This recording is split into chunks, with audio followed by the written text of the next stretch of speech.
see my setup, by default, it's already set up to show me the license plates as they're coming through.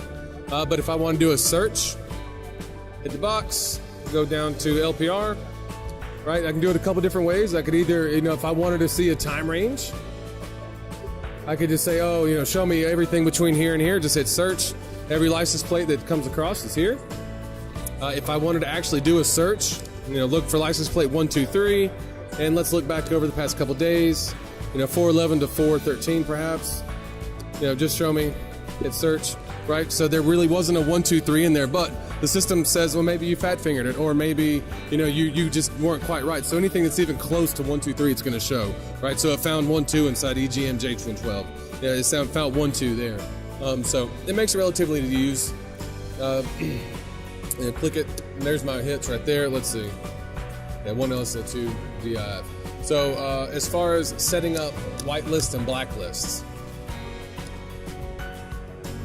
I'm gonna go back and do a site setup, license plate watch list. VIP clients, good people, that's funny.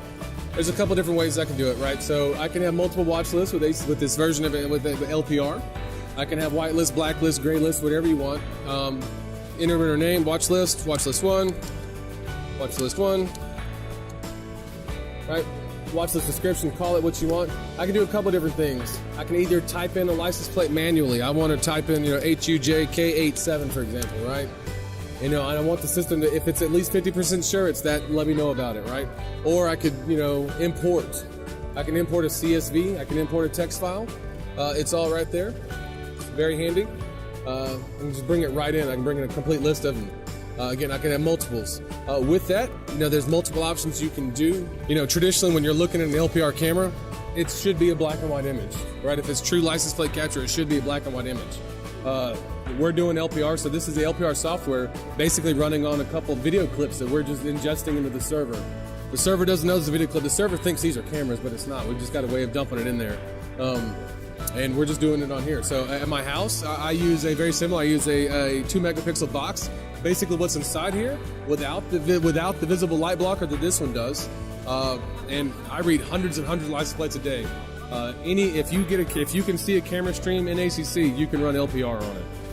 Obviously the better quality, the more we want to, but. All right, so let's do something with a watch list. There's a couple things we can do with a watch list. So let's go back and do a device setup. Let's see, device setup and license plate watch list. So let's make one. VIP clients, let's edit that. And let's see, license plate 1, 2, 3, 4, minute confidence is 70%, right? So I've got that watch list in there now. I've got 2 of them, original VIP clients. What can I do with that? A lot of stuff. So let's create a new rule. So server events, device events, user events, alarm events, license plate recognition events, right? License plate detection started. I could say when any license plate is detected, I could type them in manually.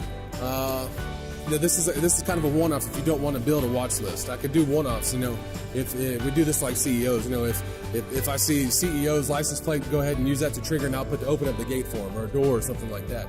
But with a watch list, I can just click there. When the license plate watch list match occurs on any device, right, I can select which cameras I want it to be on, which watch list we want it to be on, the ones we're just looking at. If that happens on VIP clients, what do I want them to do, right? Pretty much anything you want to be realistic, right? Just like anything else in our rules engine. I can display an on-screen message, send an email, send a text message, pop live video, automatically create a bookmark, start a video intercom call. I mean, just any number of things. What really gets interesting is when you take it to the digital outputs on the camera themselves. You can go into it just a regular relay and pretty much do anything you want just by activating digital output. So in this case, we'll just do, when it does that, start live streaming for that camera or multiple cameras. It's just like a regular rules engine. It's very powerful. You can really dig in there. Make a contingent, hit next, and we'll just call it LPR rule, LPR match.